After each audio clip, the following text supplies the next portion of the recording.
Je viens de constater quelque chose sur les réseaux sociaux que j'ai vu, une vidéo dans laquelle on parle des produits considérés comme toxiques qu'on importe dans d'autres pays. Pourtant, ces pays qui les produisent ne l'utilisent pas. C'est interdit chez eux, mais on envoie ça sur les autres. Donc, on va d'abord regarder la vidéo et puis ensuite, on va donner nos avis là-dessus. Ce que l'Europe interdit pour protéger ses citoyennes et ses citoyens, elle le fabrique quand même pour l'exporter. En 2024, 122 000 tonnes de pesticides interdits en Europe ont été expédiées vers les pays du Sud global. Le Maroc, le Brésil, l'Afrique du Sud et d'autres pays d'Afrique de l'Ouest, d'Asie et d'Amérique latine. Ces produits sont trop dangereux pour nos champs, pour nos abeilles, pour notre santé, mais visiblement pas pour celles et ceux qui vivent ailleurs. Alors, loin des yeux, loin du corps, c'est un véritable scandale sanitaire, environnemental et social. Parmi ces substances, on retrouve le glufosinate, interdit car il nuit à la fertilité, le mancozeb, toxique pour la reproduction, et les néonicotinoïdes, qui sont connus pour être des tueurs d'abeilles. Et cette logique, c'est pas du tout une erreur d'aiguillage, c'est une stratégie industrielle assumée, soutenue par des grands groupes comme BASF, Syngenta ou Bayer-Monsanto, et tolérée par les institutions européennes, contre leurs promesses de 2020. Résultat, l'Europe exporte ses poisons, et les populations du Sud global, souvent moins bien protégées juridiquement, en subissent les conséquences. Intoxication, perte de biodiversité, pollution des sols et santé massivement dégradée.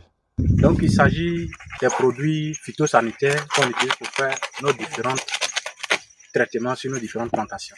L'Europe interdit ça à leurs agriculteurs, mais ils autorisent la production quand même de ces produits phytosanitaires et permet à ce qu'on exporte ces produits-là vers d'autres pays dans lesquels l'Afrique aussi est concernée.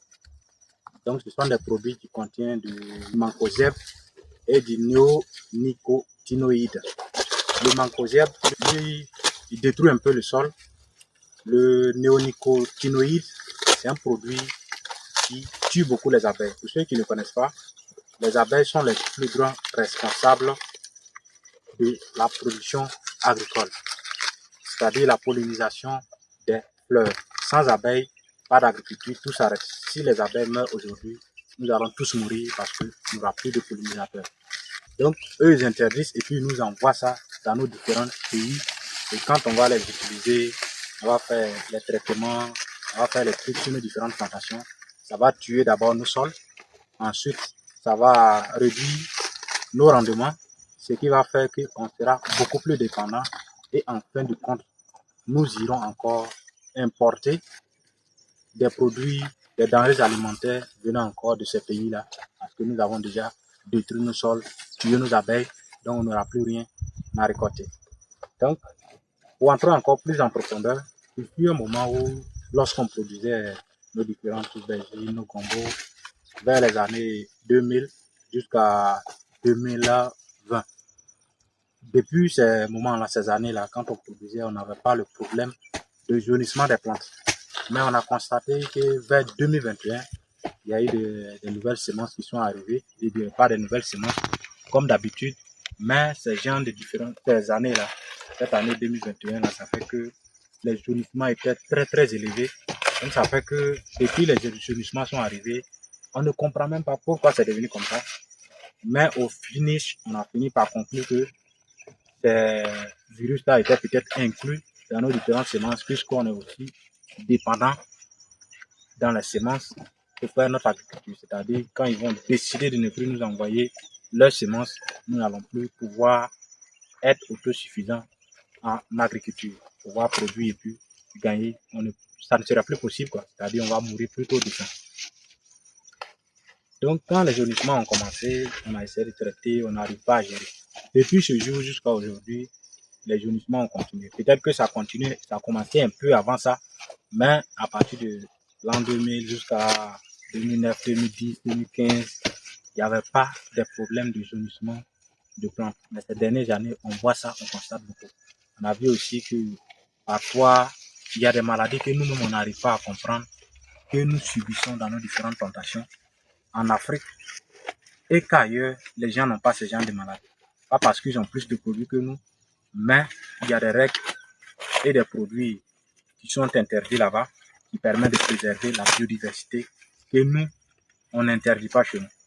Donc, par exemple, la semence, pour ceux qui font, par exemple, les études, les grandes études d'agriculture, vous pouvez aussi essayer de sauver le côté de la semence.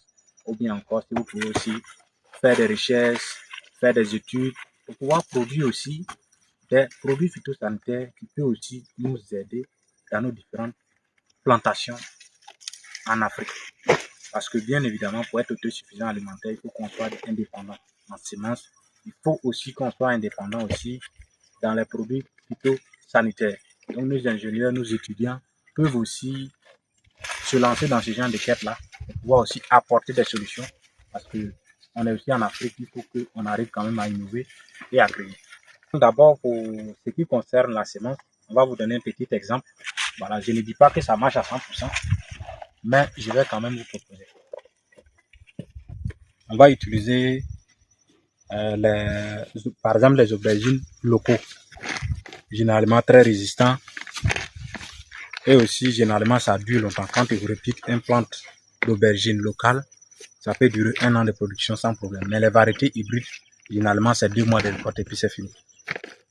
Donc ce que je propose, on peut faire un petit découpage, c'est-à-dire avec un pied d'aubergine locale, avec un pied d'aubergine hybride. Vous cicatrisez, vous enlevez, comment on dit ça, vous coupez une partie là, et puis vous faites, ça c'est, comment on dit ça, ça c'est une variété hybride, puis vous mettez sur l'aubergine africain par exemple, vous essayez de, comment on dit ça, de greffer là-dessus, voilà, vous essayez de greffer dessus, quand on dit greffer, quand vous taillez comme ça sur votre aubergine, vous allez aussi tailler de la même manière, approchez, vous allez filmer.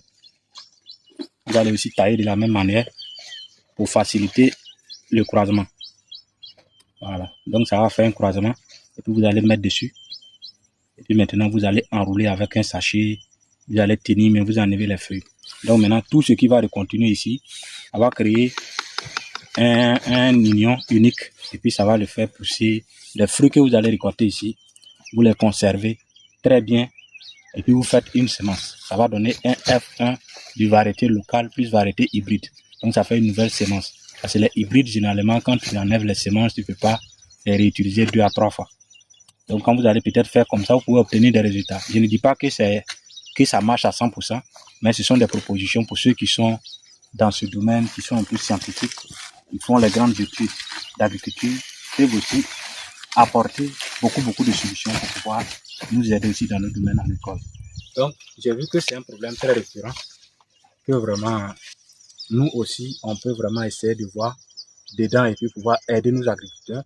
Parce qu'en aidant aussi nos agriculteurs, quand vous allez produire vos produits phytosanitaires, vous aurez une marque locale qui va beaucoup nous aider et qui va aussi vous permettre de gagner de l'argent. Donc, c'est ce que je voulais vous partager. Donnez aussi votre avis. Cette vidéo n'est pas politique. Là, je ne suis pas contre l'entreprise de quelqu'un, donc c'est pourquoi je n'ai pas cité de nom de produits phyto. Donc, bonjour à toi, cher entrepreneur. Si tu ne me connais pas, moi, c'est M. Kabouré Rudy. Si moi, je vous parle d'agriculture, d'investissement et je partage avec vous des conseils très importants qui vous permettent de réussir dans l'agriculture et dans bien d'autres secteurs. Si vous êtes nouveau, abonnez-vous, likez, partagez pour aider les autres parce que tout ce qui se passe ici est toujours important. 60 ans dans le cerveau, 20 ans dans le corps.